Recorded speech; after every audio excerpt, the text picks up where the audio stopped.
안녕하세요. 저는 두 딸을 두고 있는 엄마입니다. 제게는 듬직한 남편과 사랑스러운 두 딸이 있는데요. 누구한테나 가족은 소중한 존재겠지만 저는 좀 더 특별하게 사랑하고 있다고 말씀드리고 싶네요. 특히나 둘째 딸이 제게 남다른 아이입니다. 제 배 아파 낳은 자식은 아니거든요. 그러나 저와 몇 개라도 핏줄이 섞인 둘째가 서운하지 않게 현재 너무도 아껴주고 있습니다. 말했다시피 둘째는 저희 부부의 친자식이 아닌데요. 이걸 둘째 딸에게 밝히는 것이 참 어려워서 얘기를 미루고 미루다가 결국 둘째가 결혼할 남자를 데리고 왔을 때 알려주게 되었거든요. 둘째에게 모든 사실을 고백하기까지 정말 오래 걸렸는데 그간의 험난한 과정을 사연으로 써보고자 찾아왔습니다. 제게는 정말 존경하는 친언니가 한 명 있습니다. 당시 노는 걸 좋아하고 현실에만 집중하며 사는 저와 달리 언니는 늘 미래지향적이며 항상 앞날을 준비하는 사람이었어요. 언니는 늘 반장에 정교회장에 대학도 장학생으로 갔는데 저는 그에 반해 한참 못 미치는 수준이었죠. 부모님은 늘 언니를 자랑스러워하셨고 저 또한 언니의 발자취를 따라가고자 노력했던 기억이 납니다. 하지만 앞서가는 언니의 속도는 무서울 정도로 너무 빨랐는데요. 차마 제가 노력으로 따라갈 수 없게 높이 가는 바람에 제가 언니를 따라가는 걸 그만 포기해버렸네요. 그 때문에 저 스스로 언니와 제 처지를 더 비교했던 것 같습니다. 그렇다고 기분이 상했다는 걸 말하고 싶은 게 아닙니다. 제가 친언니의 승승장구를 온전히 축하할 수 있었던 건 아마 저희 집에서 부모님과 언니가 저를 두고 못났다고 비교와 구박은 하지 않아서 그럴지도 모르겠네요. 부모님과 언니는 오히려 저더러 하고 싶은 거나 원하는 걸 찾아서 하길 응원만 해주었고 무얼 하든 제가 행복하기만을 바랬습니다. 이런 가치관은 제게만이 아니라 우리 가정의 가훈이기도 해요. 식구들이 모두 착하고 마음 좋으니까 저는 사춘기가 오지도 않았던 걸로 압니다. 오히려 사춘기 당시 제가 식구들의 눈치를 보며 괜히 분란 일으키지 않도록 노력했죠. 친언니는 수석으로 의대를 나와 산부인과 의사가 되었을 만큼 똑똑한 인재였는데요. 그런데 제가 정말 놀랍다고 느낀 건 한국 의대가 아니라 프랑스 유학파라는 것이에요.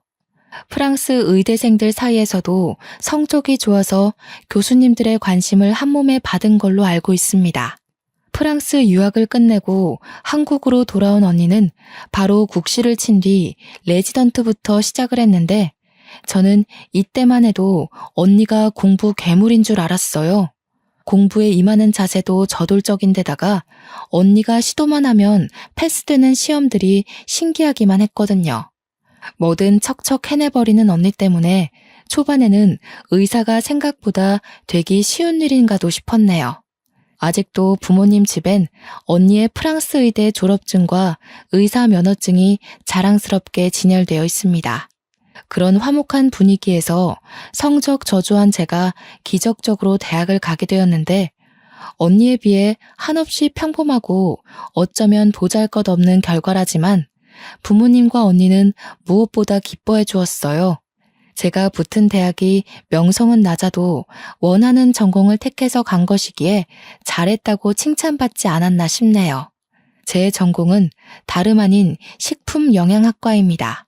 저도 중학생 때부터 언니를 따라 병원에서 일하는 사람이 되고 싶었지만 병원 관련 공부가 저한테 너무 안 맞더라고요. 그래서 병원에서 일할 수 있는 모든 직업을 알아보다가 영양사라는 재미있는 직업을 찾게 된 거였어요. 아마 고등학교 말미쯤부터 꿈이 병원 영양사였을 겁니다.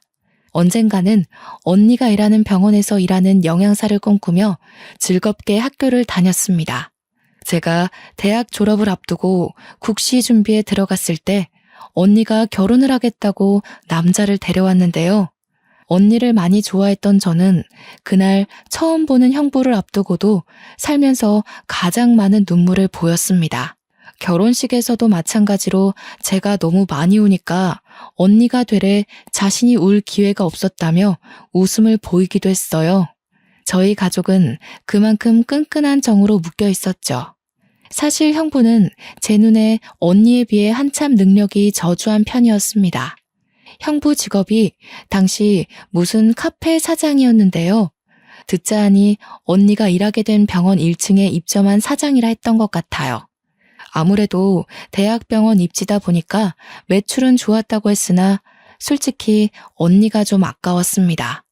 언니한테 얼추 형부와의 스토리를 듣자니 형부가 먼저 치근덕거렸다고 하더군요. 여의사 하나 잡으려고 그곳에 카페를 입점한 게 아닌가 생각했을 정도로 저는 이상하게 형부한테 정이 안 붙었습니다.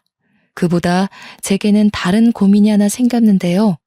더 이상 쉽게 만날 수 없는 언니가 결혼의 길로 떠났다 보니까 저도 평소엔 생각조차 하지 않았던 결혼에 대해서 진지하게 생각해 보았어요.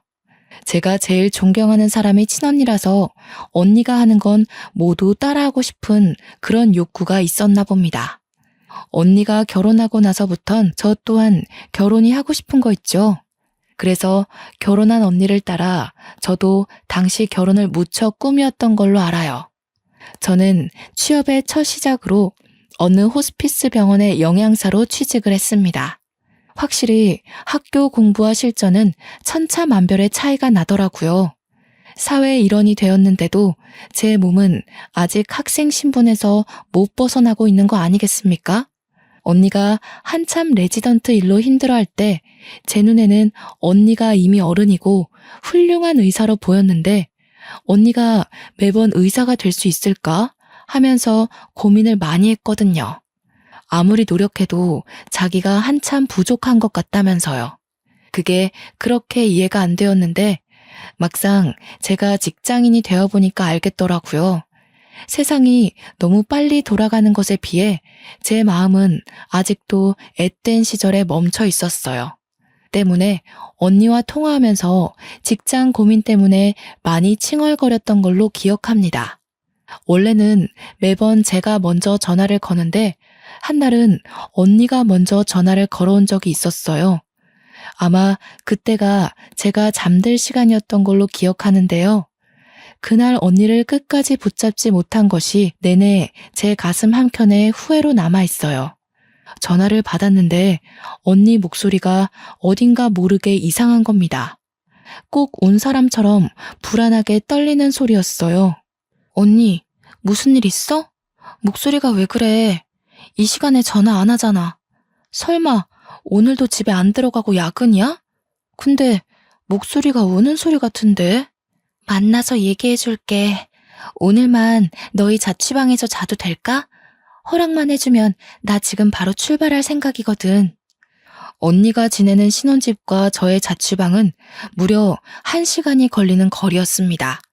당시 시간은 거의 자정을 넘길랑 말랑한 시간이었고요. 그 먼 거리를 밤길에 오라고 하는 게 맞는 건지 당장 판단이 잘 서지 않더라고요. 게다가 언니 목소리가 확실히 무슨 일 있는 목소리인데 컨디션 안 좋은 상태로 운전을 해도 되는 건지 걱정도 되었어요. 하지만 제 걱정에도 언니가 괜찮다고 하길래 결국 조심히 오라는 말과 함께 언니가 올 때까지 기다릴 수밖에 없었습니다. 그래도 한편으로는 오랜만에 언니와 같이 잘 생각을 하니까 기분 좋았어요. 전화는 자주 했지만 언니랑 얼굴 본 지는 무척 오래됐거든요. 얼마 뒤 언니가 도착했다는 연락과 함께 기쁜 마음으로 대문을 열었는데요. 그날 저는 언니의 몰골을 보고 깜짝 놀랐지 뭡니까? 언니, 얼굴이 왜 이래? 다친 거야? 누구한테 맞았어? 옷은 또 왜 이렇고? 집에서 오는 거 아니었어? 아니, 형부는 어쩌고 혼자 이렇게 나와? 집에 형부 없어? 엄마 아빠한테 나 여기서 잔다고 얘기 안 했지? 절대 말하면 안 돼. 네 형부 일 때문에 찾아온 거야. 혹시 남편이 연락 오더라도 일단은 받지 마. 알았어. 엄마 아빠한테도 당연히 말 안 했지. 시간이 늦어서 전화할 수도 없었고. 아니 그보다 도대체 무슨 일이냐니깐? 누가 이랬어? 언니는 마치 누구와 몸싸움이라도 한 것 같은 몰골이었습니다. 제가 계속 상황 설명을 재촉하자 언니가 마음을 추스르고 말해주기 시작했는데요. 이 모든 게 형부 짓이라는 거 아닙니까? 결혼한 지 반개월밖에 안 되었는데 형부가 바람을 폈다는 거 아니겠어요? 형부 입장에서 그런 적 없다고 부정하긴 했지만 언니는 형부가 몰래 상간녀랑 통화하는 걸 들었다고 했습니다. 그것 때문에 대판 싸운 적이 있었는데 그 뒤로 형부 성격이 날카로워져서 뭐만 하면 언니한테 딴지를 걸었다고 했어요. 심지어 언니가 병원에서 온 긴급 호출 때문에 남자 직원과 통화를 했는데 그걸로 바람피냐면서 몰아갔다고 하는 겁니다. 자기가 바람핀 걸 그런 식으로 언니와 자기를 동일시하면서 맞바람을 핀 걸로 만들려 했다는 거죠. 이렇게 엉망인 꼴로 도망쳐 나온 이유도 바로 그걸로 따지고 들다가 다툼이 난 거라고 했습니다. 언니는 저희 집에서 한 일주일 지내다가 다시 신혼집으로 돌아갔는데요. 형부가 문자로 잘못했으니까 집에 오라고 하는 사과에 돌아가게 된 거예요. 솔직히 저는 그때 언니를 그렇게 보내는 게 너무 불안했습니다. 그래서 가지 말라고 무슨 그런 사람이 다 있냐고 당장 이혼하라 했더니 언니가 괜찮다고만 하는 거 있죠. 내가 선택한 사람이잖아. 결혼이 참 무거운 약속인 것 같아. 쉽게 끊을 수가 없네. 부모님한테는 절대 비밀이야. 너도 내가 나서기 전까진 눈 감아줘. 그렇게 저는 언니를 놓아줘야 했습니다. 그래도 일상생활을 하면서 언니한테 매일 안부 연락을 했어요. 언니가 말하기를 다행히 형부가 진심으로 반성해서 무탈하게 잘 지내고 있다고 하더라고요. 그 말을 곧이곧대로 믿는 것이 아니었는데 지난날만 생각하면 여전히 가슴 중앙이 꽉 막히네요. 그리고 저 또한 결혼할 남자를 만나게 되었는데요. 제가 일하고 있는 호스피스 병원의 의사였습니다.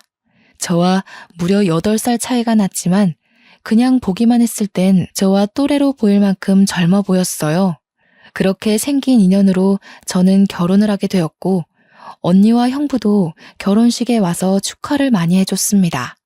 집안에 의사가 둘이나 된다고 친정 식구들이 제 남편한테 관심을 많이 줬어요. 결혼식 날은 정신이 없어서 몰랐는데 나중에 알고 보니 형부가 병원 밑에서 하던 카페를 접었다는 겁니다. 이유를 물어보니까 언니 말로는 형부가 친구와 함께 프랜차이즈 목적으로 카페를 창업하기 위해 본래 하던 카페를 접고 그 보증금으로 새 사업에 들어갔다고 했습니다. 저는 사업에 대해서 아예 모르다 보니까 그렇구나 하고 넘기면서 언니 안색에 대한 걱정만 했던 것 같아요. 언니 낯빛이 지난밤 자취방에서 봤을 때보다 더 피로해 보였거든요. 저희 대신 친정 부모님이 형부 걱정을 좀 많이 했는데요. 사업 함부로 시작하는 거 아니라면서 하고 있던 카페가 잘 되고 있었는데 왜 그런 모험을 하냐고 살짝 잔소리를 했던 걸로 압니다. 형부는 별다른 대답 없이 그저 친정 부모에게 웃음으로만 답했어요. 저는 언니한테 들은 게 있다 보니까 그런 웃음마저 미워 죽겠더군요. 그렇게 결혼으로 인해 저도 친정을 떠나게 되었고 저는 결혼한 지 1년도 안 돼서 임신을 하게 됩니다. 제가 평생 친언니를 존경할 수밖에 없는 이유가 바로 이 계기로 인해 확고해졌는데요. 언니는 제게 가족이기도 하지만 동시에 은인이기도 합니다. 제가 임신한 당시 혈압이 급증하는 바람에 조산을 해야만 했는데 듣기로는 조산이 아이한테 굉장히 위험한 걸로 알고 있어요. 제왕절개로 태어난 제 아이는 바로 인큐베이터 신세를 지게 되었는데 아니나 다를까 제 아이가 폐 부분이 아직 덜 발달된 채로 태어났대요. 그래서 다른 의사들이 더더욱 제 아이를 가망 없는 신생아로 보더라고요.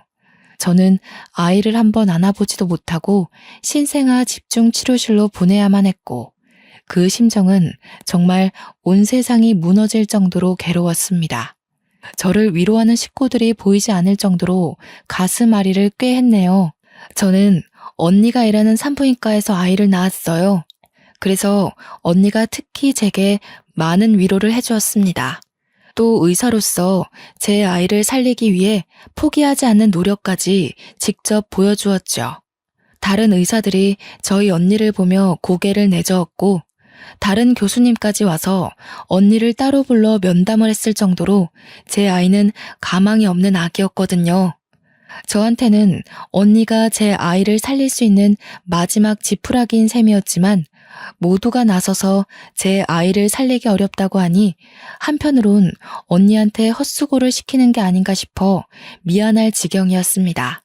하지만 친언니는 프랑스 병원에서 살렸던 사례가 있다며 끝까지 아이를 위해 자기 고집을 밀어붙였고 끝내 아이가 기적처럼 제 품에 안기게 되는 기적을 일으켰죠. 당시 병원 직원들이 다 놀랐던 걸로 알아요. 그러나 제 품에 있으면서도 아이는 한 번씩 심장 박동수와 혈중 산소 농도가 엎치락 뒤치락이 심해서 안심할 수 없었는데요. 물론 그때마다 친언니의 끈질긴 노력 덕분에 아이는 어느덧 호흡기를 뗄 수 있었습니다. 제 아이를 위해서 친언니가 밤잠까지 설쳐가며 과로를 했는데요. 친언니는 제 아이에게만 유독 절실한 게 아니더라고요.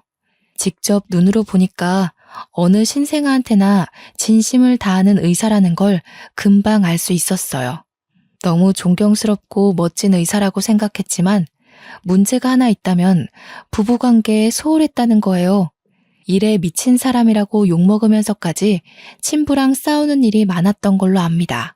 옛날에 형부가 바람펴서 죄지었던 전적은 언니의 과욕에 묻혔을 만큼 이미 지난 일이 돼버렸고 다툼을 일으키는 근본 원인이 집에 잘 안 들어오는 언니의 일욕심 때문으로 바뀌어버렸습니다. 그러다 결국 못 참은 형부가 이혼을 요구해서 둘이 갈라서게 된 걸로 알고 있어요. 그런데 왜 하필 이렇게 버거운 시기에 축복이 찾아온 건지 형부와 갈라서고 난 후에야 언니는 뱃속에 아이가 있다는 걸 알게 되었는데요.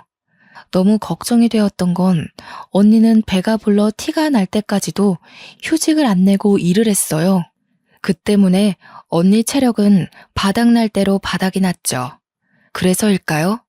아이를 출산할 때쯤 급격한 컨디션 저조와 여러 가지 스트레스, 과로로 누적된 체력이 더는 버텨주지 못하고 언니가 세상을 뜨게 되었습니다. 너무 괴로웠어요. 언니가 부모님께 알리지 말라고 해서 언니의 처지를 저만이 알고 있었는데 유일하게 알고 있는 제가 언니를 위해 아무것도 해주지 못했다는 사실이 미치게 힘들었습니다. 이 상황에 가장 미웠던 건 형부라는 존재였어요. 언니가 집에서만큼이라도 마음 편히 쉴 수 있는 시간이 있었다면 그리 허망하게 죽지 않았을 거라 생각했거든요. 형부를 찾아내서 똑같이 망가뜨려 주고 싶지만 이미 이혼해버린 사이기도 했고 어디서 뭘 하는지 알 길이 없었습니다. 그렇게 언니 뱃속에서 태어난 아이는 죽어가는 언니의 심장에 마지막까지 안겨있다가 제 품으로 돌아왔습니다. 그게 바로 우리 집 보물 둘째인데요. 우리 둘째는 제가 세상에서 제일 존경하는 친언니의 딸입니다. 남편도 언니의 아이를 둘째로 받아들이는 것에 흔쾌히 동의했을 만큼 착한 사람이에요. 그렇게 저희 부부는 둘째를 얻게 되었는데 둘째가 건강하게 자라주는 것이 행복하다가도 갈수록 근심 걱정이 늘어가는 거 아니겠어요? 저희 부부한테는 둘째한테 모든 사실을 밝혀야 될 의무가 있는데 맑게 자라주는 둘째 앞에서 차마 입이 떨어지지 않는 겁니다. 그저 다음에 하다가 결국 둘째가 결혼할 남자를 데려올 때까지도 말을 못한 상태로 전전긍긍하기만 했네요. 그런데 하필 또 둘째가 데려온 남자가 둘째한테 첫 남자라는 거 아니겠습니까?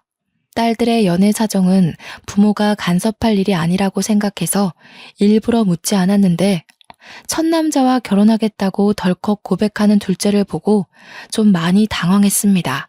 엄마는 우리 딸이 잘 살았으면 좋겠어.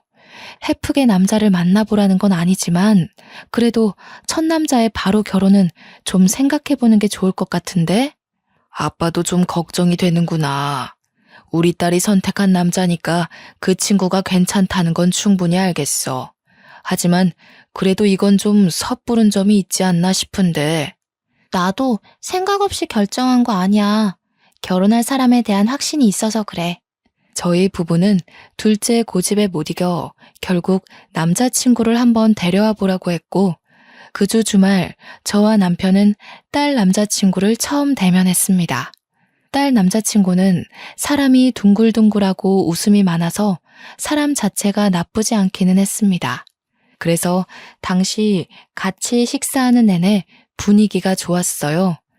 그럼에도 불구하고 딸이 남자친구를 보내자마자 현실적인 문제 때문에 금방 한숨이 나오는 거 아니겠습니까?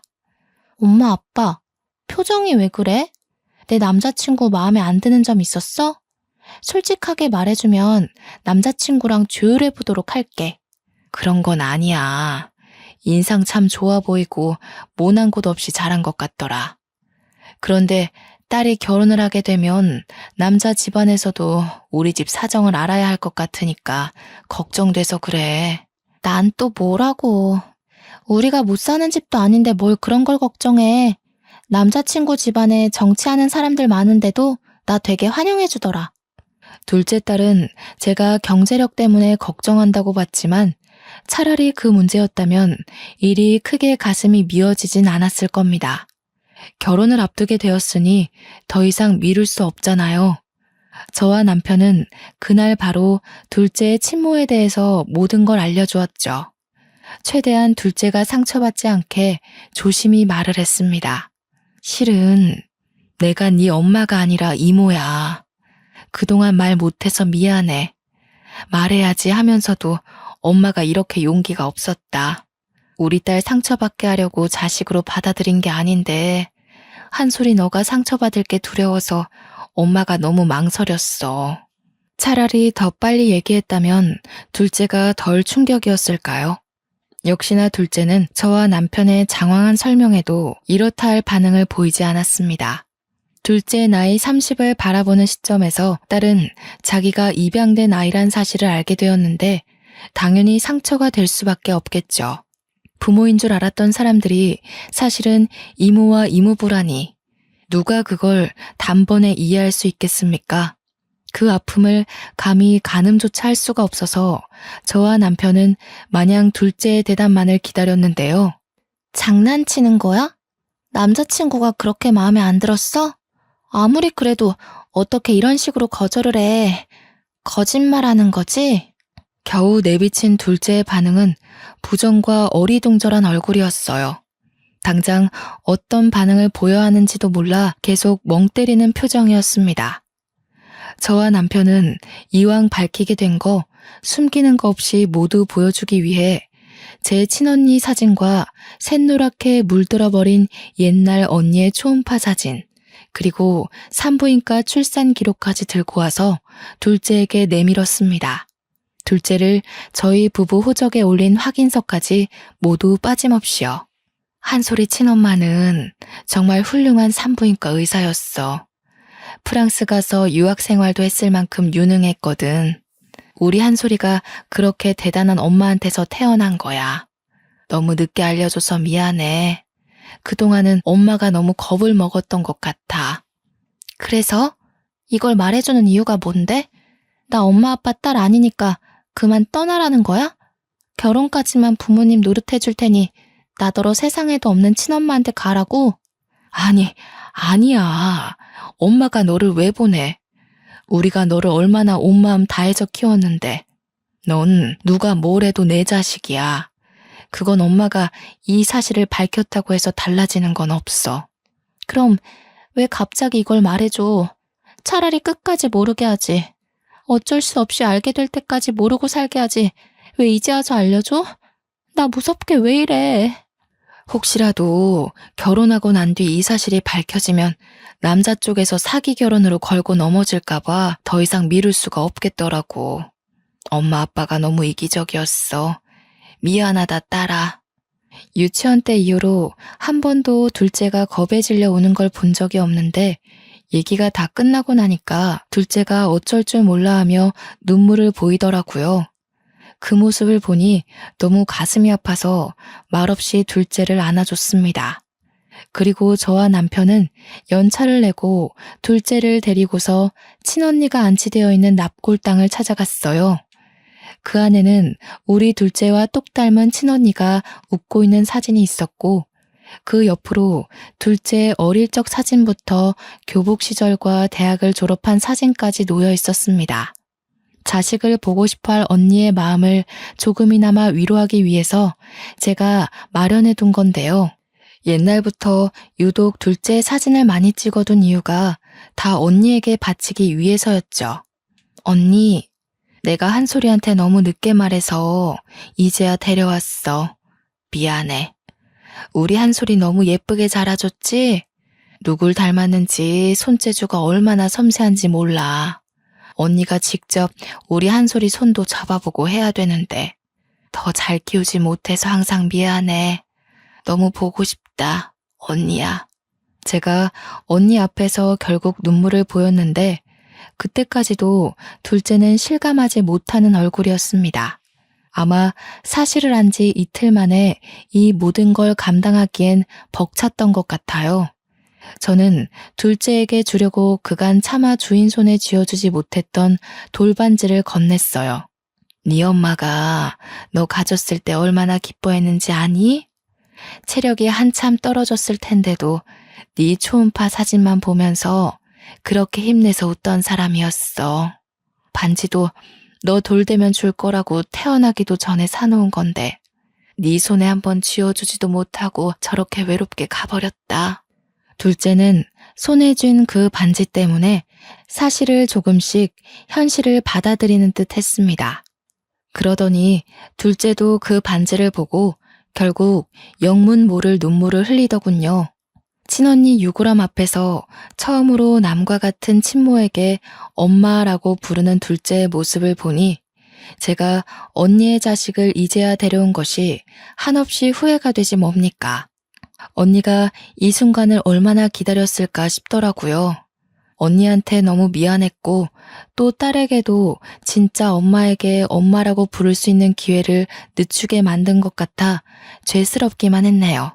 납골당을 다녀온 이후 저와 남편은 둘째가 우리를 원망한다고 하더라도 다 감수할 생각이었습니다. 저희에게 느낀 배신 때문에 호적에서 빼달라고 울분을 토해도 둘째가 원하는 대로 모든 걸 해줄 생각이었어요. 그러나 며칠 뒤 둘째가 저와 남편에게 하는 말을 듣고 내내 졸이고 있던 마음에 긴장이 탁 풀렸는데요. 둘째는 저와 남편을 전혀 원망하지 않았어요. 친자식도 아닌데 자식처럼 사랑으로 키워줬다고 오히려 고마움을 표현했죠.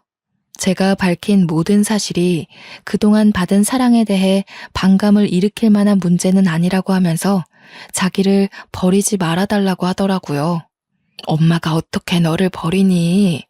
그런 일은 생각해 본 적도 없고 있을 수도 없는 일이야. 내 품에 널 안은 순간부터 넌 내 자식이었어.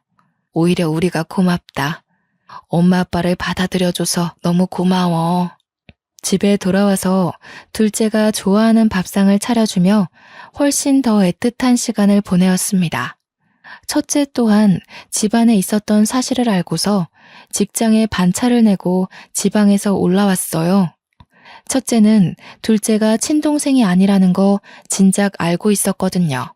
첫째 나이가 초등학교 입학을 앞뒀을 때 둘째를 호적에 올렸으니까 저희 부부는 첫째가 이해할 수 있도록 설명할 시간을 많이 가졌었어요. 오랜만에 집에 돌아온 첫째는 바로 둘째를 찾았는데요.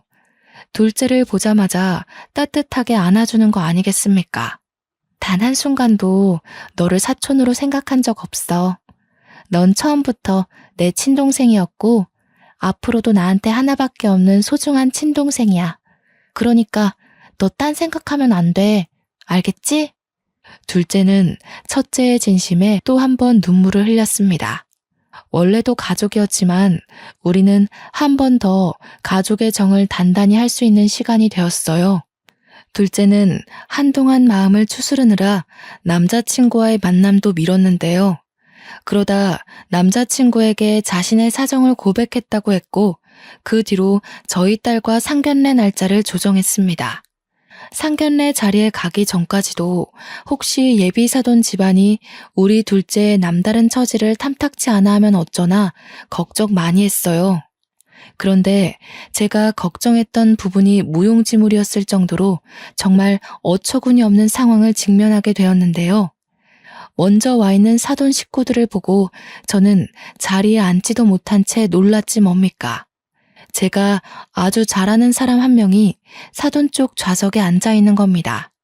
그 사람도 저를 알아보고 눈알이 동그랗게 커지더라고요. 저처럼 마찬가지로 시선을 떼지 못하고 있던 그 사람은 다름 아닌 형부였습니다. 형부가 어떻게 여기에 있어요? 설마 제 딸 남자친구 아빠는 사람이 형부인 거예요? 어떻게 이럴 수가. 이 결혼 없던 걸로 해야겠어요. 한솔이한테 형부 일은 절대 모르게 하고 싶었는데 이런 식으로 낯짝 보여주게 될 줄은 몰랐네요. 그동안 잘 지내셨나 봐요? 우리 언니가 당신 때문에 무슨 꼴로 떠났는데. 무슨 소리 하는지 모르겠습니다만 사람 잘못 본 거 아닙니까? 초면에 결례가 심하네요. 아들아, 너는 이런 저급한 집안이랑 연을 맺겠다는 거냐? 나야말로 이런 결혼 허락 안 해요. 저와 남편 빼고 모든 사람들이 영문도 모르고 앉아있는데 곧 얼굴이 붉어진 형부가 당황하며 앉은 자리에서 일어나더군요. 저는 형부를 보자마자 친언니 얼굴이 그 앞을 스쳐가며 그동안 형부에게 품고 있던 반감이 폭발해 버렸습니다. 때깔 좋은 형부의 얼굴을 보니 도무지 참을 수가 없더라고요. 무슨 짓이라도 저지르고 싶어서 식탁 위에 보리차를 들고 형부 얼굴에 퍼부어 버렸죠. 놀란 형부의 몰골이 쫄딱 젖어버렸는데요. 그때 형부의 새 부인이 벌떡 일어나며 저한테 소리쳤습니다. 어머머, 이봐요. 제정신이에요? 초면에 뭐 하시는 거예요? 문제가 있다면 대화로 풀 생각을 해야죠. 설명부터 해주는 게 순서 아닌가요? 이 사람 입 아프게 설명해줄 가치도 없는 사람이에요. 형부, 우리 언니 그렇게 때려가면서 이혼하자고 협박하더니 지금은 잘 먹고 잘 살고 있었네요. 이번엔 정치계통 사람들이에요. 어쩜 그렇게 돈 있는 사람만 잘 찾아다닌대요? 형부는 여자 돈 보고 결혼하는 사람이잖아요. 그래서 우리 언니 재산 떼먹으니까 좋았어요? 무슨 소리 하는 거야? 내가 언제 네 언니 재산을 떼먹었다고 그래? 이혼해서 재산 분할한 게 왜 떼먹는 거야? 법이 시키는 대로 했을 뿐이야. 가진 것도 능력도 없는 형부를 우리 언니는 책임까지 느껴가면서 끝까지 쥐고 있었어요. 언니한테 애가 있었다는 것도 몰랐겠죠. 당신이 돈 빼먹을 다른 여자 찾는 동안 우리 언니는 형부 때문에 극심한 스트레스로 출산하다가 세상을 떴어요. 뭐라고? 애가 있더니 그건 또 무슨 억측이야. 뭐가 어찌됐건 나는 모르는 사실이야. 이미 네 언니랑 이혼을 한 상태고 네 언니가 어떻게 됐든 말든 내 알 바 아니라고. 진작부터 형부라고 부르기 가짜났었는데 지금까지도 되바라진 인성으로 지내줘서 다행이네요. 내가 언젠가 만나게 되면 꼭 언니가 당한 거 손톱만큼이라도 갚아주려고 벼르고 있었거든요. 그러니까 한 대 더 맞으세요. 이번에 저는 형부의 싸다구까지 날렸습니다. 그리고 들고 있던 가방으로 형부를 패기 시작했죠. 저는 똑똑히 기억하고 있습니다. 형부가 새로 꾸린다던 프랜차이즈 사업이 쫄딱 망해서 거짓골이 되었는데 그것 때문에 자격지심이 심해져 우리 언니한테 폭언과 폭력을 일삼았다는 걸요. 제가 결혼하는 바람에 저한테 피해주기 싫던 언니는 거의 병원에서 간이 침대를 놓고 쪽잠을 잤다는 것도 들어서 알고 있어요. 이 모든 사실을 입 밖으로 꺼냈더니 예비 사돈 쪽에서 얼굴이 새하얗게 질려 있더군요. 형부는 비굴할 정도로 세부인 앞에 머리를 조아리며 변명을 하기 시작했습니다. 사돈 집안에 정치인들이 많다더니 알고 보니까 저 세부인이 전 국회의원인 거 아니겠어요? 그래서 보잘것없는 형부와 재혼을 한다고 했을 때 세부인 집안에서도 반대가 심했다고 하네요. 말 그대로 형부가 너무 스펙도 없는데 이혼남이기까지 하니까 쪽팔렸기 때문이겠죠. 그래도 세부인 마음을 존중해서 끝내 집안 어른들로부터 재혼을 승낙받은 건데 말년돼서 추잡한 현실이 드러난 셈이 되었네요. 형편없는 형부의 진실이 생각보다 더 밑바닥이란 게 세부인 집안 귀에 들어가면 형부 앞길 망하는 건 안 봐도 비디오인 꼴이었습니다. 당신 나한테 전부인 사이에서 자식 없다고 하지 않았어요? 폭언은 또 무슨 소리예요? 당신 전부인이랑 깔끔하게 합의 이혼한 거라면서요. 도대체 이게 다 뭔 난리예요? 없어. 자식 없는 거 맞아. 합의 이혼도 맞고. 이 사람이 전부인 동생인데 별뜻 없이 그냥 나한테 용심 부리는 거야. 내가 다 해결할게. 당신은 신경 쓸 거 아무것도 없어. 내가 여기서 그대로 다 밝히기엔 우리 한솔이한테 상처밖에 안 될 테니까 말은 삼갈게요. 사모님 집안 생각해서 제안하는 건데 이 남자에 대해 궁금한 거 있으면 증거물 다 대줄 수 있거든요. 당장 원하시면 저희 집으로 안내할 수도 있어요. 제가 세게 나오자 형부가 당황해서는 제게 제정신이냐면서 무슨 일을 꾸미려는 거냐고 언성을 높였는데요. 세부인은 형부의 말을 가로채며 제 말을 더 들어보려고 했습니다. 상당히 충격받은 것 같더라고요.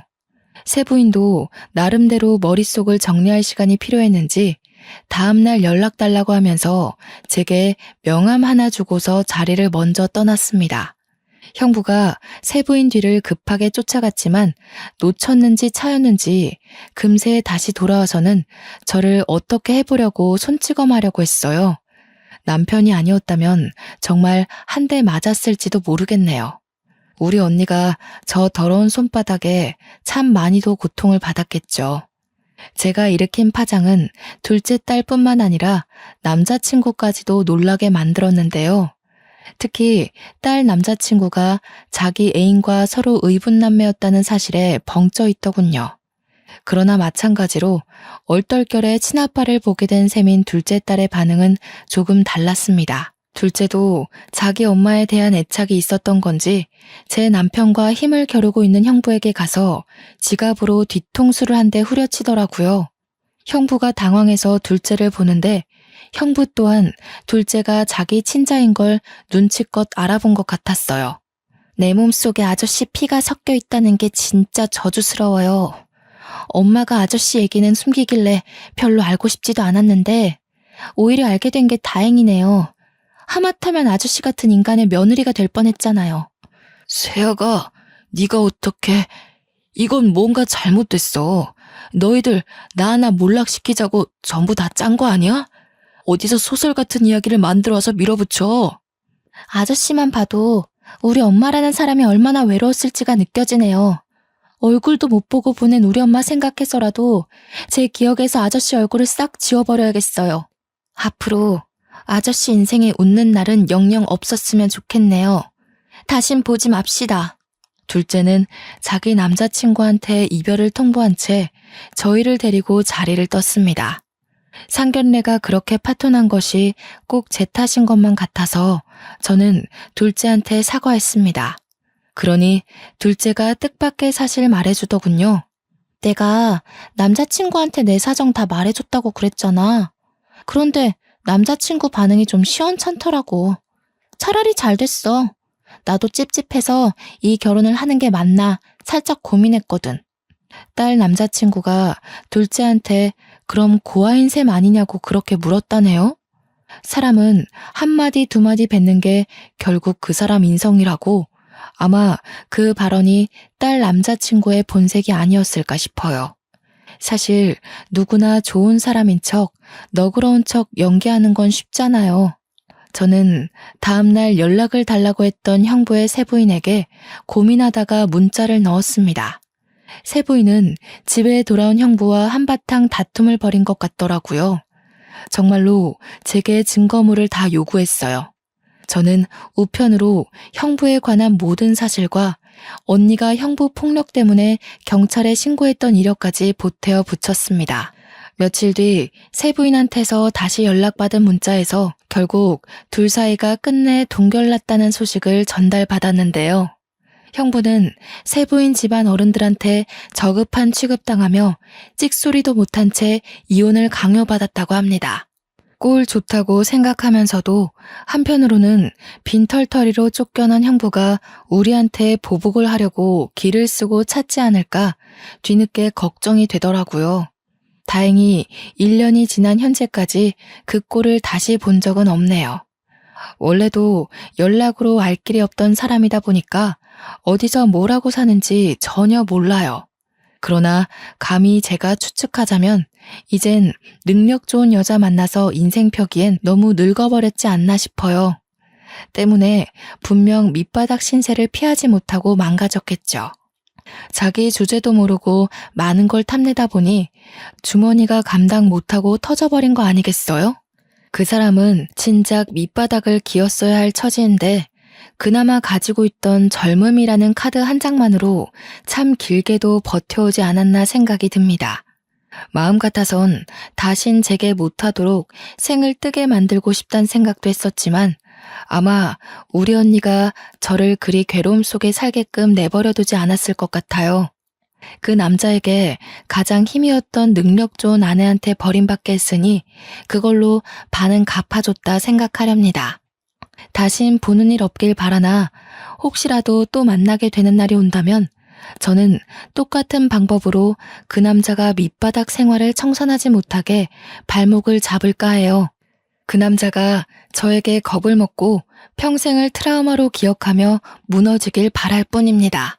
세상이 좁다는 게 저한테도 해당되는 일인 줄은 몰랐는데 아무래도 언니가 이러한 자리를 만들어준 게 아닌가 싶어요. 언니가 저를 통해 형부한테 복수를 하고 싶었는지도 모르죠. 그럴 거라 생각하고 저도 그 남자를 그렇게 망쳐놓았던 것도 있었네요. 평생을 남의 인생 망쳐보는 짓 같은 건 해볼 엄두도 못 내던 제가 반은 미쳐서 그 남자에게 보복했던 것 같은데요. 지나서 생각해보니 그 순간이 참 두려운 상황이었던 거 있죠. 그래도 큰일을 해결해버렸다 보니까 저희 가족에겐 더 없는 평화가 찾아왔습니다. 첫째는 지방 생활을 하고 있지만 둘째는 결혼이 파토나는 바람에 여전히 집에서 직장을 다니고 있거든요. 일부러 결혼을 망치려던 건 아니었지만 이대로 둘째와 함께 조금 더 사랑할 수 있는 시간이 늘었으면 좋겠다는 생각이 드네요. 최대한 나쁜 짓을 안 하고 살아가려 했는데 제 손으로 누군가의 인생을 망쳐버렸다 보니 가끔씩은 참 죄책감이 들 때가 있어요.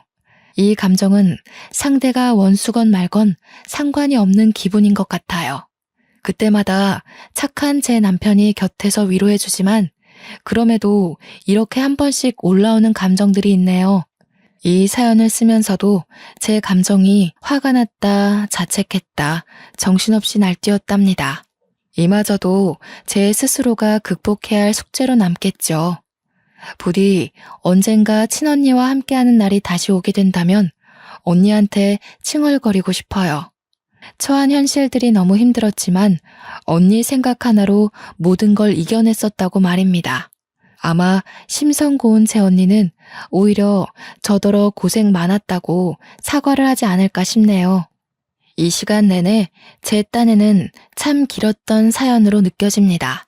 마치 당시로 돌아간 것 같아서 중간중간 가슴이 꽉 막히는 듯한 기분을 느끼기도 했어요. 그래도 글을 마무리하게 되니 제 마음도 같이 정리가 된 것 같아요. 왠지 모르게 개운합니다. 이젠 저의 앞길에 이보다 더 큰 방지턱은 없을 거라 생각이 들어요. 지나간 과거에 제 기억을 묶어두지 않고 행복할 미래만 바라보고자 노력해야겠습니다. 그만 사연을 마치도록 하겠습니다.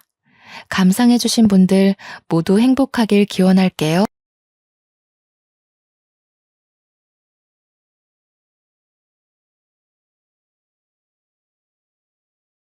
안녕하세요. 저는 이혼할 뻔한 위기를 겪었다 겨우 가정을 지키고 있는 한 남자의 아내입니다. 저는 한 사건으로 인해 여전히 이혼을 염두에 두며 살고 있는데요. 그나마 남편의 진실된 행동 때문에 남편이 저지른 실수에 대해서 큰 마음 먹고 용서하고 있는 상황이에요. 이혼까지 가게 된 결정적인 계기는 남편의 선택이 맞지만 그 선택을 강요한 시댁 때문에 제가 이혼을 보류 중이라고 해야 정확한 설명이지 않을까 싶네요. 아이가 있어서 차마 과감한 결정을 못하고 고민만 하며 살아가고 있거든요. 복잡한 제 사연 좀 듣고 가주시겠습니까? 저는 섬에서 학교를 다녔습니다.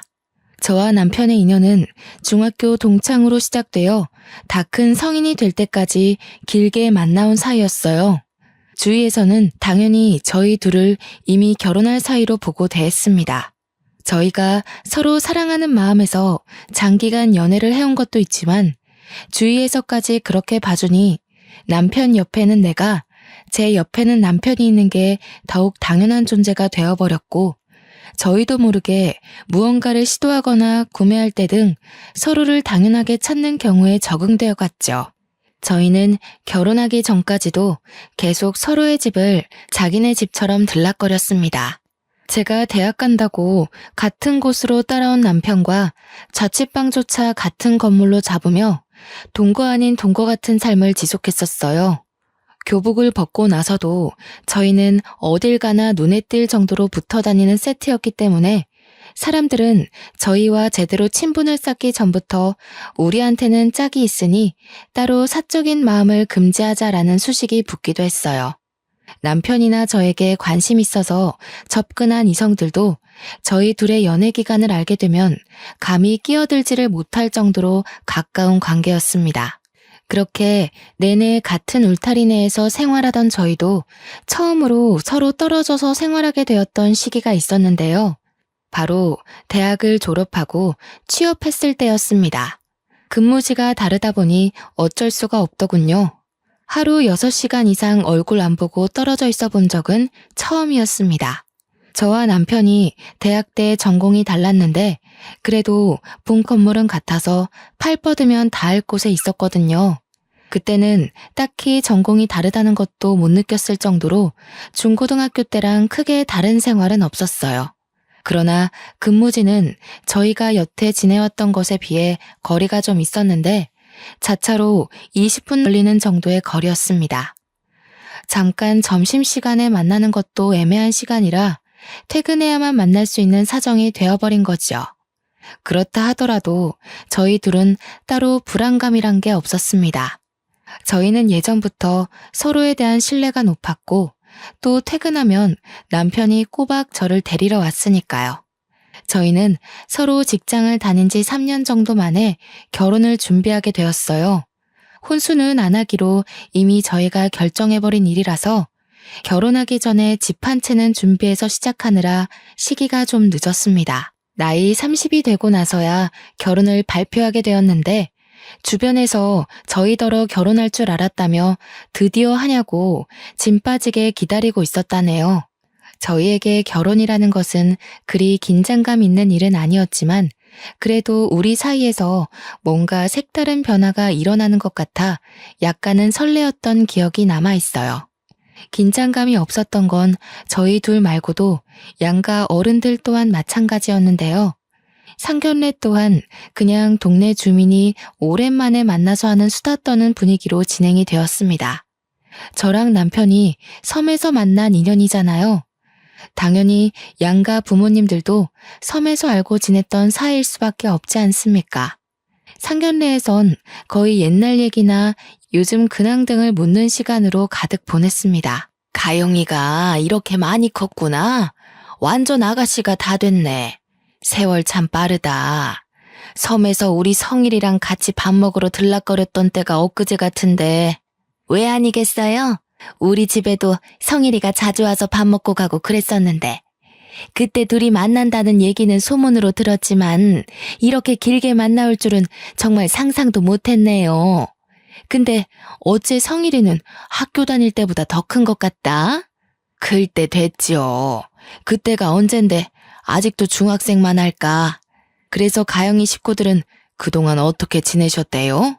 성일이가 통 말을 안 해줘서 사돈 될 사람들이 요즘 어떻게 지내고 계셨는지도 모르네요. 예나 지금이나 똑같죠 뭐.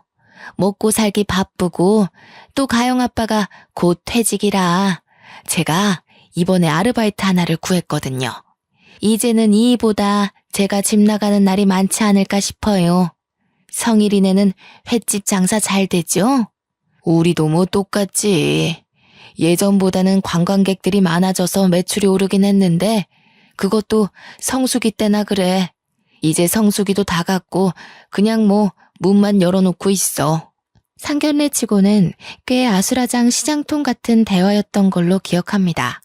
엄마는 시어머니랑 얘기하느라 바쁘고 아빠는 시아버지랑 퇴직 얘기로 근심을 나누고 저와 남편은 부모님들 대화 사이에서 추억을 회상하며 서로의 옛날 일을 놀리느라 재미를 봤죠. 상견례를 재밌다고 표현할 수 있는 며느리가 얼마나 될지는 모르겠지만 저는 그랬습니다. 시부모 될 사람들도 중학교 때부터 알고 지냈던지라 잘 보이고자 아부떨 만한 것이 크게 없었거든요. 모두가 이미 안면 튼 사이였기 때문에 저는 솔직히 다른 며느리들보다 편한 출발점에서 시작한다고 생각했어요. 그런데 역시 며느리란 존재는 시부모와 갈등이 생길 수밖에 없도록 만들어졌나 봅니다. 어디서 며느리 사랑은 시아버지라고 들은 적이 있는데 그것도 제게는 해당 사항이 없나 봅니다. 유리한 출발선에 섰다고 생각했더니 완전 거꾸로 주행하게 됐지 뭡니까? 상견례 때까지만 해도 분위기가 좋아서 잊고 있었던 사실이 하나 있는데요. 시댁에서 저와 남편의 연애 관계를 처음 알았을 때 저를 좀 못마땅해 했다고 들었습니다. 섬 동네라도 학부모 모임 때문에 어른들끼리 모이기도 하는데 거기서 선생님을 통해서 저희 관계가 동네방네 발설된 거였거든요. 남편이 저를 먼저 좋아했고 졸졸 따라다녀서 시작된 만남이었어요. 그 얘기를 듣고 시모가 자기 아들이 그랬을 리가 없다면서 부정을 했다고 엄마한테 들은 적이 있습니다. 엄마도 당시에는 시모가 은근히 부정하는 말에서 기분이 상했다고도 했어요. 저는 그리 특출나게 예쁜 것도 아니었고 공부도 평범했고 게다가 우리 집안 형편 또한 그냥 남들 하고 사는 만큼 정도였는데요. 그 말은 적당한 대출까지 있었다는 뜻입니다. 누구한테 내세울 만큼 자랑할 형편이 아니었다고 솔직하게 말씀드릴게요. 반면 남편 집안은 옛날부터 달랐어요. 남편은 섬에서 횟집을 하는 주인의 아들이었고 중학교 선생님들 사이에서도 유명했습니다. 장난삼아 불리는 별명이 돈 많은 장사집 도련님이었으니 말 다 한 거 아니겠습니까? 그 횟집이 인기 좋아서 제법 매상이 높은 가게였거든요. 작은 섬에서 횟집이라곤 그곳밖에 없으니 매상이 좋을 수밖에 없기도 했죠. 게다가 남편은 시댁집에서 아주 귀한 대접을 받는 3대 독자였어요. 그렇다 보니 시댁에서는 제가 자기 아들 짝으로 있기에 상대적으로 별 볼 일 없어 보였을 겁니다. 저같이 평범한 여자에게 주기 아까웠겠죠. 그래도 당시의 시모는 그저 중학생 애들이 호기심에 가볍게 만나보는 거 생각하고 그냥 내버려뒀던 것 같아요. 시댁이 우리가 생각보다 길게 만남을 이어오고 있다는 걸 아셨을 때는 바로 대학 때였는데요. 남편 자취방을 계약하다가 시모와 제가 마주치게 됨으로써 저희는 당시까지 쭉 연인 사이를 이어왔다고 밝혔습니다. 남편이 자기 가족한테 사생활을 알리는 타입이 아니라서 저와의 관계도 딱히 말씀드리지 않았나 봐요. 그때 시부모가 상당히 당황하는 모습을 보이셨던 걸로 기억합니다. 남들이 저희를 당연하게 생각하는 것처럼 시댁도 저희가 그만큼 길게 이어온 관계를 감히 손대지 못하고 결국 결혼을 수긍하는 쪽으로 체념한 게 아닌가 싶습니다. 어떤 모양으로 이루어졌건 저희 둘의 결혼은 방지턱 하나 없이 무난히 통과되었고요. 신혼여행을 다녀오고 나서 금방 일상으로 복귀를 했습니다. 결혼 전부터 서로의 집에 너무 들락날락했던지라 딱히 동거를 하게 되었다는 특별한 느낌 같은 건 따로 없었어요. 서로에게 그만큼 당연한 존재였으니까요. 그렇게 기혼녀가 된 지 2년 차를 넘겼을 때쯤이었습니다. 뱃속에는 아이가 자리 잡았는데요. 인생에서 정말 중요한 시점이라고 생각했던 때에 하필 남편이 일을 그만두고 시댁 횟집을 물려받겠다는 소리를 하지 뭡니까? 나도 자기만 두고 가는 거 걱정돼. 그렇지만 부모님 건강이 안 좋아지셔서 그렇다고 3대째 내려오는 횟집을 문 닫을 수는 없잖아. 부모님도 계속 내가 물려받길 원하시고. 그러니까 왜 하필 지금이야? 그럼 섬으로 들어간다는 얘기잖아. 자기가 거기서 살면 나랑 우리 아이는? 아빠가 버젓이 있는데 아빠 없는 것처럼 키우라고? 무슨 그런 소리를 해. 나도 자기랑 같이 가고 싶어서 고민 많이 해봤어. 그런데 섬에는 보건소밖에 없으니까 혹시라도 일 생기면 병원 가기가 불편하잖아. 아무리 생각해봐도 나만 들어가는 게 맞는 것 같더라고. 나 혼자서 애 키우라는 거네. 장사하면 휴일 내는 것도 어려울 텐데 올 수 있는 건 맞아? 이 말은 그냥 나랑 별거 하자고 통보하는 거나 마찬가지잖아. 아니라니깐. 일주일에 이틀 시간 빼서 주기적으로 올 거야. 나도 가기 싫은데 부모님이 당장 손이 부족하다니까 급해서 어쩔 수가 없어. 이해 좀 해주라. 저는 웬만하면 남편의 의견을 수용하는 편입니다. 그러나 그날만큼은 쉽게 허락하지 못하겠더라고요.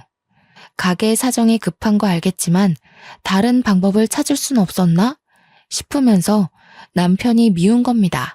제가 임신 중인 걸 알면서 남편을 섬으로 끌어들이는 시부모한테도 서운했어요. 심지어 시댁에선 제가 하루 만에 답을 내놓길 바라셨던 건지 바로 다음날 직접 확인 전화가 왔더라고요. 신문은 제게 가게에 대한 유래부터 남편이 가게를 물려받아야 하는 사정을 보채었고 또 가게가 얼마나 소중한 자산인지 설교를 했습니다. 그 전화를 1시간 넘게 들고 있었던 것 같아요. 결국 저는 이 제안을 허락할 수밖에 없었죠. 시모의 생각이 옳아서라기보단 시모가 고집을 꺾을 생각이 없어 보였기 때문입니다.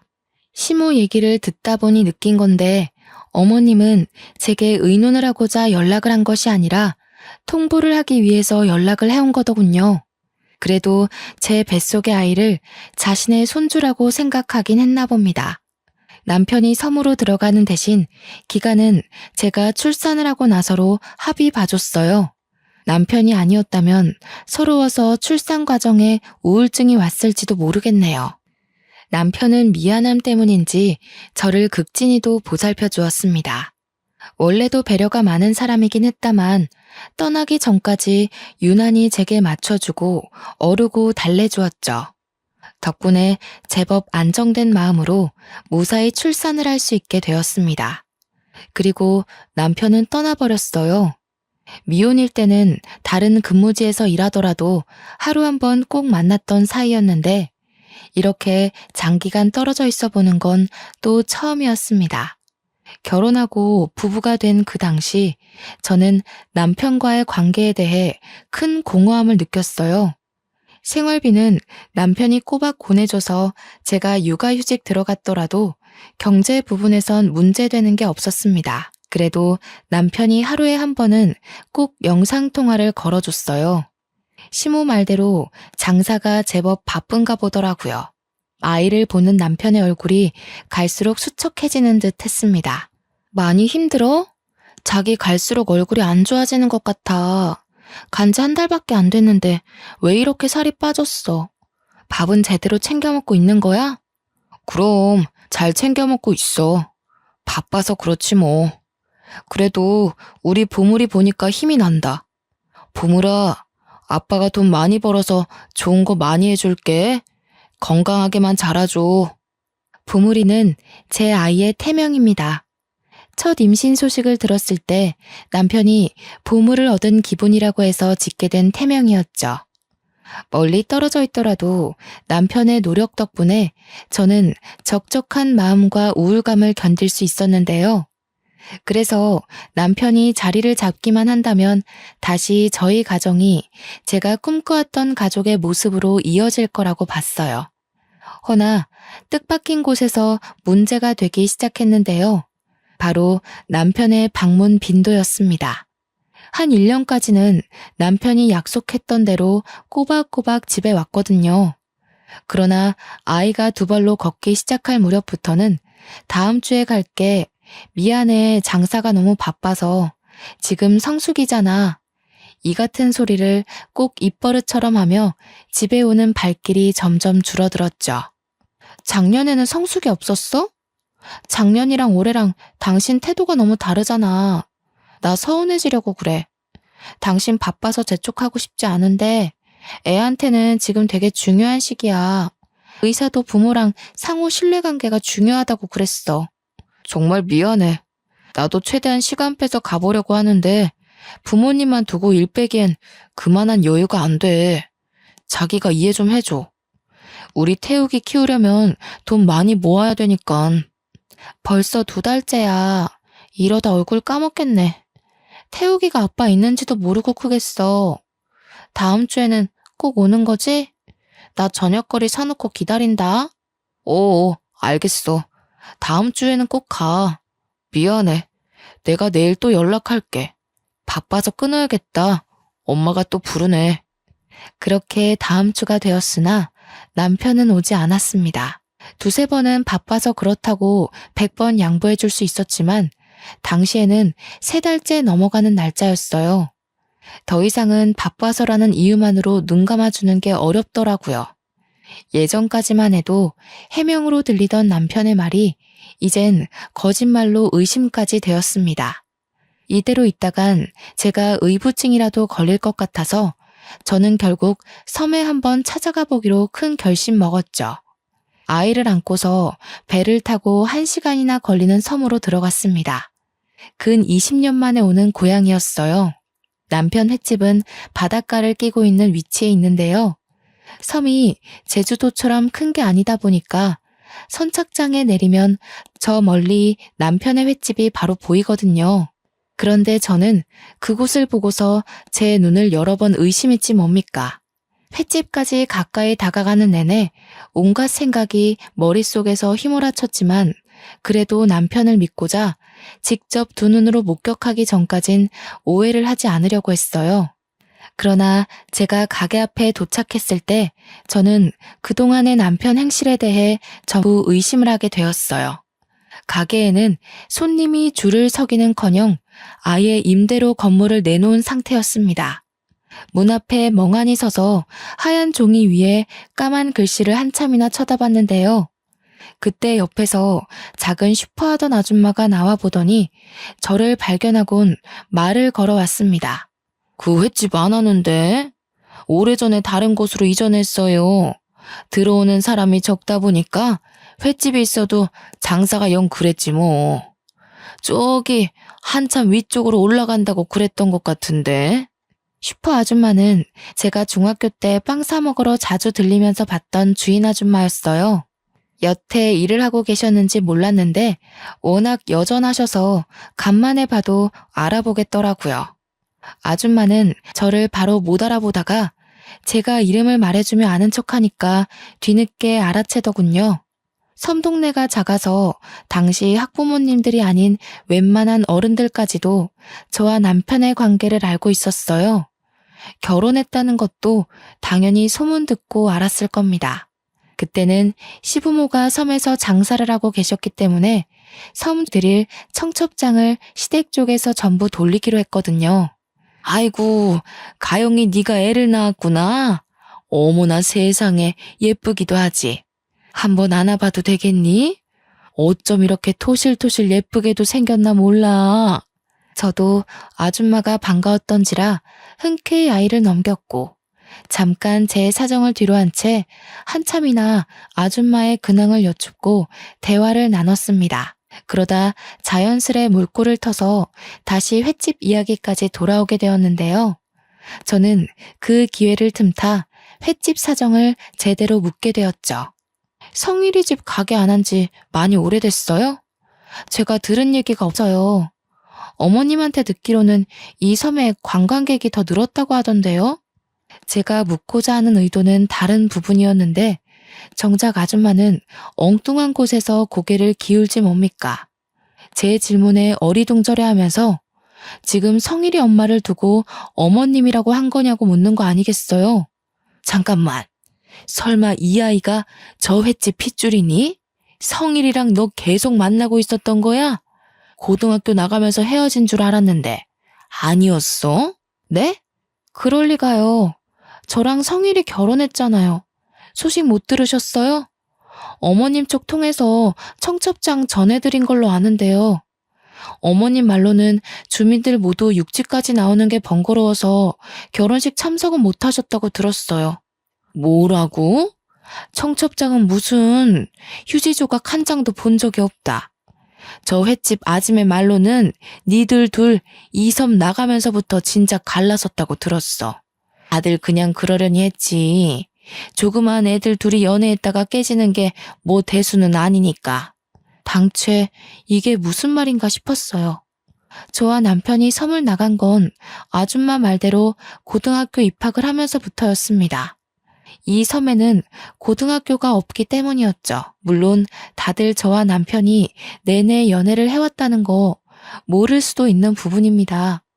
그러나 결혼을 한 것까지 몰랐다는 건 제 기준으로 이해가 안 되었어요. 분명 시댁 쪽에서 자기들이 섬 주민들에게 청첩장을 나눠준다고 하여 다 전달했었거든요.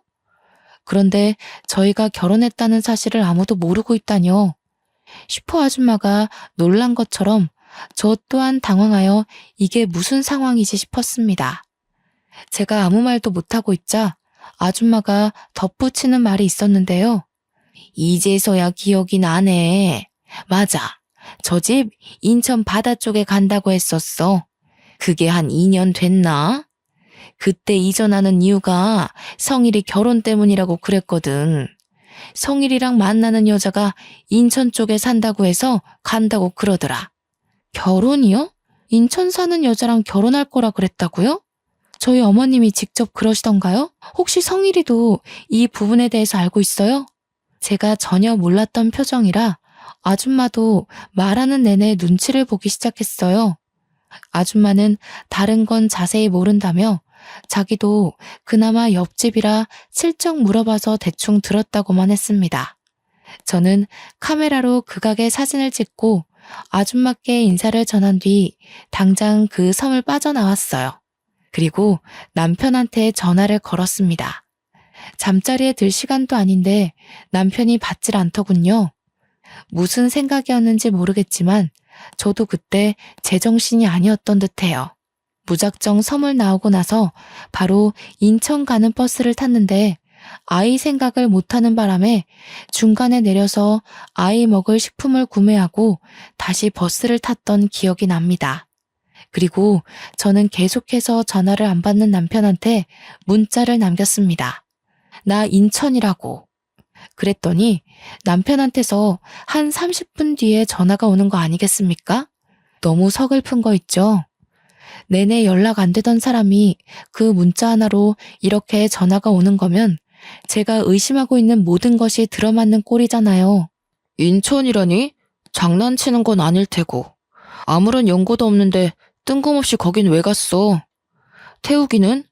설마 이 늦은 시간에 태우기까지 데리고 간 건 아니지? 맞아. 태우기랑 같이 왔어. 아무런 연고가 없기는. 나 여기 당신 보러 왔는데?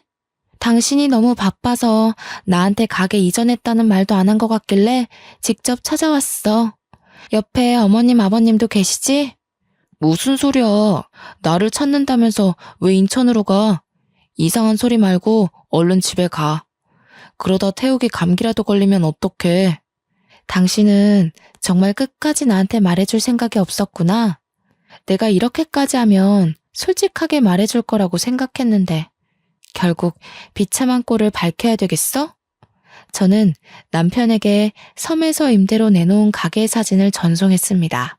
남편이 당황했는지 당장 수화기 너머로 돌아오는 답변이 없었어요. 몇 분을 정적이 오간 후 남편이 제 위치를 묻더니 당장 차를 끌고 터미널로 데리러 오더군요. 남편이 정말로 인천에서 나타나자 저는 2번의 절망을 하고 말았습니다. 결혼할 여자가 인천 사람이라 인천으로 가게를 이전했다는 그 말, 정말 그 슈퍼 아줌마가 해준 말이 진실이라는 거잖아요.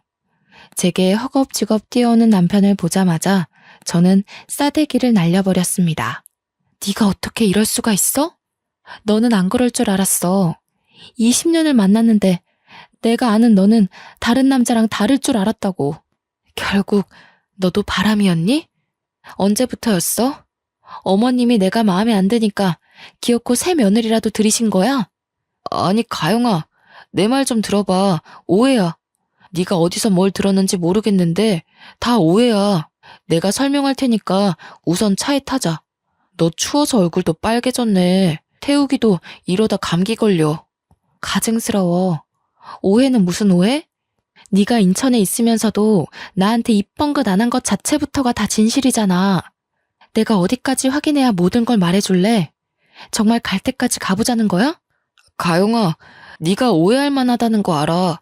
그렇지만 정말 오해가 맞아. 일단 여기서 이러지 말고 추우니까 방부터 잡자. 네가 묻는 거 하나도 빠짐없이 다 말해줄게. 이혼해. 너랑 만나온 기간이 아깝다고 내 아이 아빠 없는 자식으로 클지 모른다고 해서 지옥이 불보듯 뻔한 이 길을 가고 싶지 않아. 나 벌써부터 지치거든? 그만 조용히 갈라서자. 뭐라고? 무슨 이혼이야. 우리가 왜 이혼을 해? 네가 생각하는 그런 거 아니라니까. 그래, 네가 내 말 들을 준비가 안 된 것 같으니까 그냥 보여줄게. 갈 때까지 가야만 네 소가리가 풀린다면 내가 그렇게 해줄 테니까 가게 가보자. 남편은 오히려 적반하장으로 나왔습니다.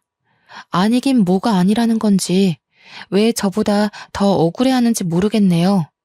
그러면서 남편은 여기서 그만하고 갈라서기엔 억울해 미치겠으니 제가 납득할 수 있도록 다 보여주겠다는 겁니다.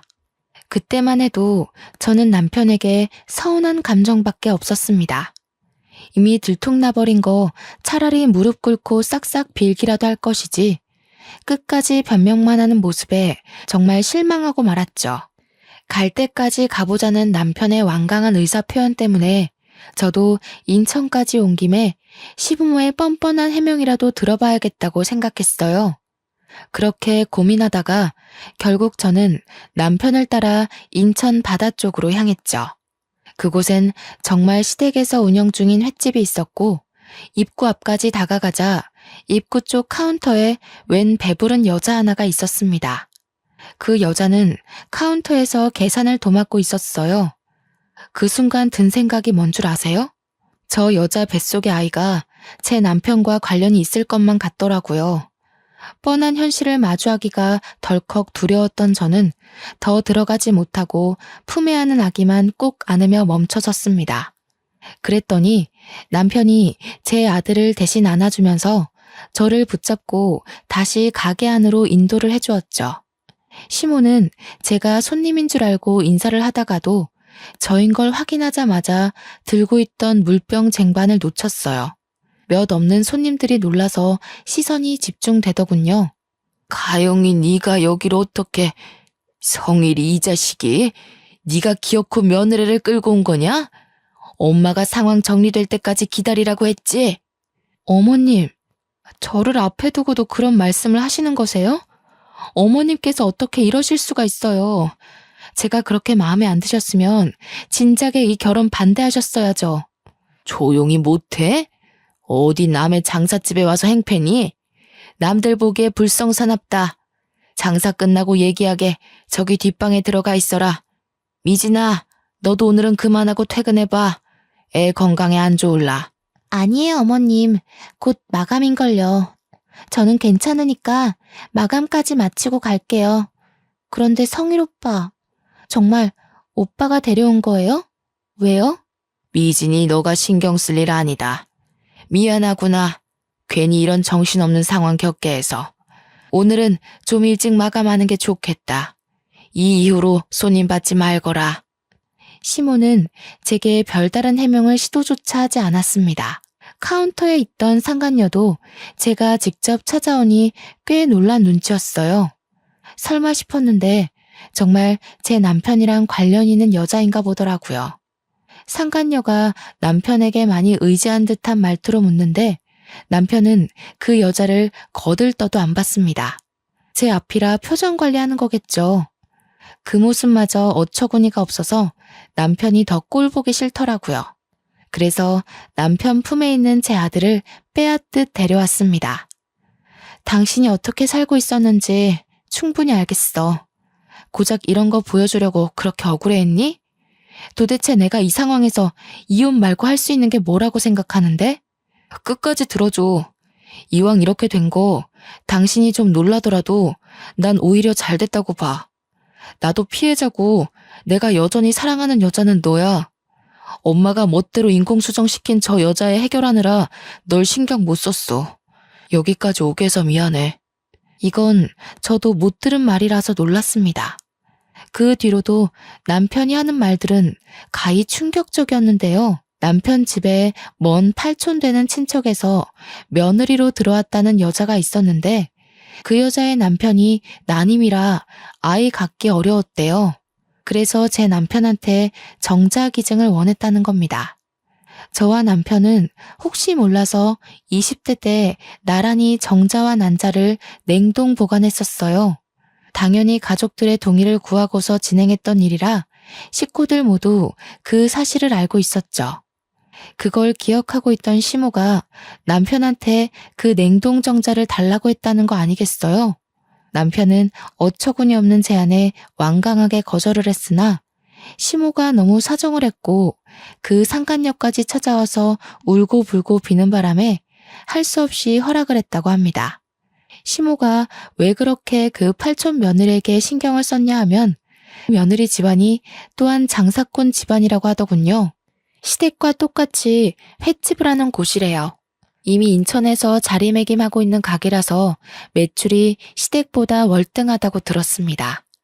정자 기증을 너무 사정하며 빌길래 남편은 허락하는 대신에 그걸 빌미로 절대 문제되지 않게 해달라고 당부했다고 해요. 그런데 상간녀가 자기 남편이랑 잘못되면서부터 제 남편한테 찾아와 매달리는 실정이라고 되었다고 하네요. 뱃속의 아이가 제 남편의 씨니까 남편과 살겠다고 살림을 차릴 작정으로 온 것이죠. 그 일의 시작이 바로 제가 임신을 했을 때였어요. 남편이 갑자기 섬에 들어가겠다고 했었잖아요. 그때부터 시댁에서 남편을 달달 볶은 것 같더라고요. 혹시라도 이 얘기가 제 귀에 들어갈까봐 남편 혼자 해결하려고 했다는데 제가 여기서 남편의 말까지 의심하기엔 들어맞는 상황이 너무 많았어요. 시끄럽다. 네가 생각 없이 결혼만 안 했어도 이 사단까진 안 났을 거 아니냐. 다 듣기 싫으니까 뒷방 들어가던지 서울까지 태워다 주고 오던지 네가 알아서 해라. 태우개미한테도 내가 별다른 할 말은 없다. 솔직히 우리는 장사에 도움되는 며느리가 필요해. 네가 소송을 하더라도 위자료 얼마든지 내줄 테니 내 아들 앞길은 그만 막거라. 엄마, 무슨 말을 그렇게 심하게 해. 으로 판 벌어지게 안 한다고 약속했잖아. 가영이한테 피해가는 일 없게 하는 조건으로 내가 여기 붙어있는 거야. 이제 와서 이러면 나도 더 이상 합의 안 봐. 합의 안 보면 이미 미진이 뱃속에는 네 아이가 살아 숨쉬고 있어. 저 가여운 애를 아빠 없는 자식으로 만들 셈이니?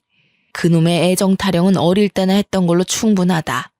누가 네 미래에 도움될 배우자인지 똑똑히 생각해. 못 들어주겠네요. 듣기 거북해서 더는 이 자리에 있고 싶지도 않아요. 제 눈에는 둘 다 용서할 수 없는 건 똑같거든요. 그걸 달라고 사정하는 어머님이나 달라고 한다고 끝내 허락해준 신이나 똑같아. 뭐야? 조조 말하는 꼬락서니 좀 봐라. 젊은 여자 입에서 저런 망측한 소리가 나오니 애가 뭘 보고 배우겠어? 며느리라는 것이 시애미한테 눈 부릅뜨고 쌍심지나 켜고 집안이 못나면 성품이라도 바람직해야지. 이제야 하는 소리지만 내 아들이 1000배 만배 아깝다. 듣고 있던 남편은 저를 막아서며 직접 시모한테 호통을 쳤습니다. 남편은 시모 생각과 다른지 상간녀와 시부모를 한 통 속으로 싸잡아서 소리치더라고요. 특히 상간녀를 무척 대놓고 하찮은 취급하는데 이게 제 앞이라 연기하는 느낌은 아니었어요. 아무리 바람피지 않은 척을 한다지만 상대 여자한테 이렇게까지 모욕을 줄 수 있나 싶을 정도로 상간녀를 내려까고 있었습니다. 나는 더 이상 모르는 일로 할 거야. 여태 해결될 거라 보고 좋게 설득하려 했는데 가영이가 알아버린 이상 나도 이판사판 없어. 저 여자가 품은 아이? 그거 내 아이라 생각하지 않아. 저 여자 내쫓지 않으면 저 여자가 낳은 아이까지 망하게 하는 꼴 내가 보여줄게. 어머머, 너 지금 그게 무슨 말이니? 어떻게 네 아내 될 사람한테 그런 막말을 해? 엄마가 널 어떻게 키웠는데? 넌 이 집의 3대 독자야. 내 귀한 자식을 저런 별 볼 일 없는 집에 넘겨줘야 하는 부모 입장은 생각도 안 해봤니? 어머님, 저를 인정 못하겠다고 하셨나요? 어머님이 이런 몰상식한 짓을 벌이고도 얼마나 잘 지낼 수 있을지 두고 볼게요. 제가 두 눈 뜨고 있는 이상 어머님은 영영 죗값 치르셔야 될 겁니다. 어머님께서도 별 볼 일 없어지면 다신 그런 소리 못하겠죠. 그날 거기서 저는 거의 끝을 보는 수준으로 시댁과 다퉜습니다. 이미 남편과의 이혼을 마음먹었고 다시는 시댁이 저와 제 친정을 무시하지 못하도록 단단히 망가뜨려버리겠다고 복수심을 키웠어요. 시모가 저를 버릇없다고 나무라던 와중에 눈치 없이 끼어든 상간녀는 갑자기 자기 배를 잡고 쓰러지는 거 아니겠습니까? 그 계산적인 행동에 시모랑 주방에 있던 시부까지 상간녀한테 달려들어 119를 부르고 난리가 났습니다.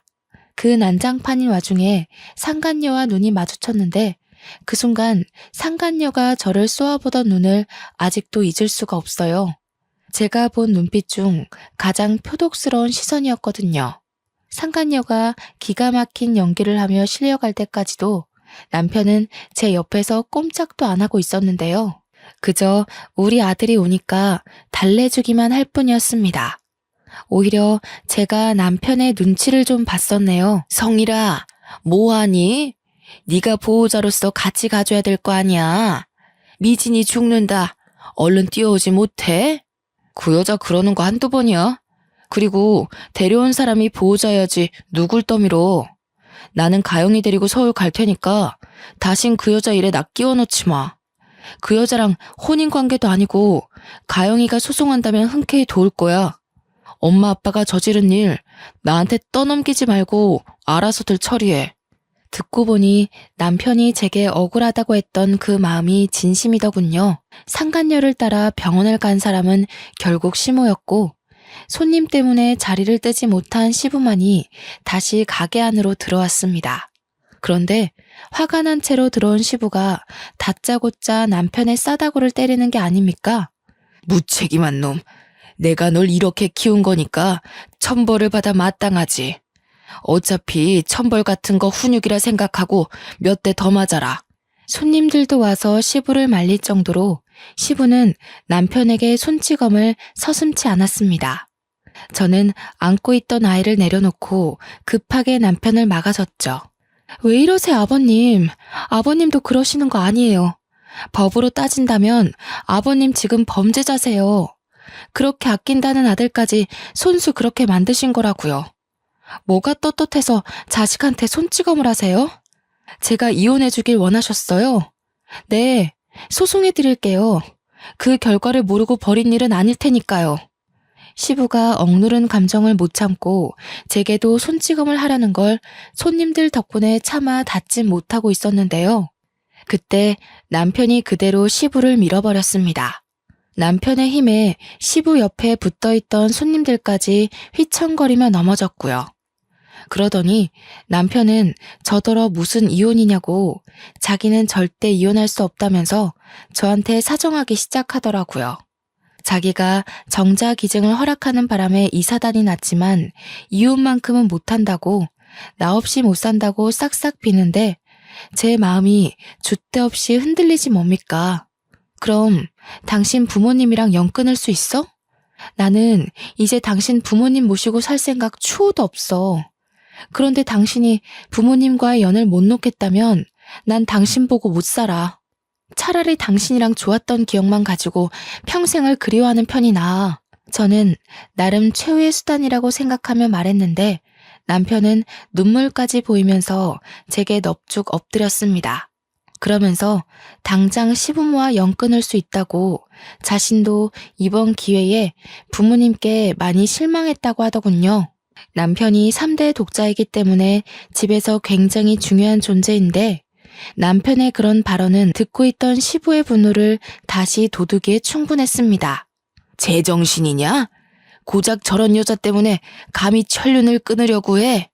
해도 될 소리가 있고 안 될 소리가 있는 거야. 어디서 정신 빼고 그런 소리를 해? 나도 내 주체적으로 살 거야. 아빠 엄마 놀이개짓 하는 건 결혼 전까지만 해도 충분했어. 아빠가 아빠 가정 지키는 것처럼 나도 내 가정 지켜야 하는 가장으로서 경고하는 거야. 다시는 말도 안 되는 일 꾸며서 내 가족 괴롭히지 마. 이젠 부모라도 가만 안 있어. 남편은 그대로 저와 아들을 데리고 가게를 빠져나왔습니다. 이젠 시부가 제게도 욕을 서슴지 않고 발설했는데요. 가게 앞에 화분을 발로 차 넘어뜨리면서 그 욕은 다시 남편에게로 향했습니다. 그렇게 시댁과의 인연은 정말 끊어졌어요. 그날 이후로 본 적이 없습니다. 남편과 집으로 돌아가서 소송 준비를 같이 했는데 저는 솔직히 그때까지도 남편을 향한 의심을 놓지 못했습니다. 다른 여자 품에 남편의 씨가 있는 걸 두 눈으로 똑똑히 봤기에 남편이 현재 제 곁에 있다고 하더라도 안심이 안 되더라고요. 제가 이혼을 계속 염두에 두고 있다는 걸 남편도 알고 있었습니다. 그래서 남편은 하루에 한 번씩 자기 전 제게 사죄를 해요. 또 남편은 정말 시댁과 연을 끊었는데요.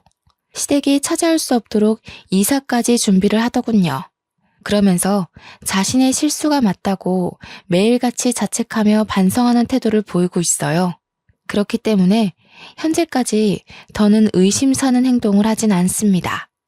예전 연애 때처럼 제 옆에 딱 붙어서 자신의 일거수일투족을 알아서 보여주고 있죠. 그런 과정에서 손수 시댁과 상간녀를 고소하는 남편을 보며 저는 아직 이혼을 보류 중에 있네요. 남편이 다시 제가 알던 그의 모습으로 돌아온 것 같거든요. 이건 좀 나중에 듣게 된 사실인데 시댁에선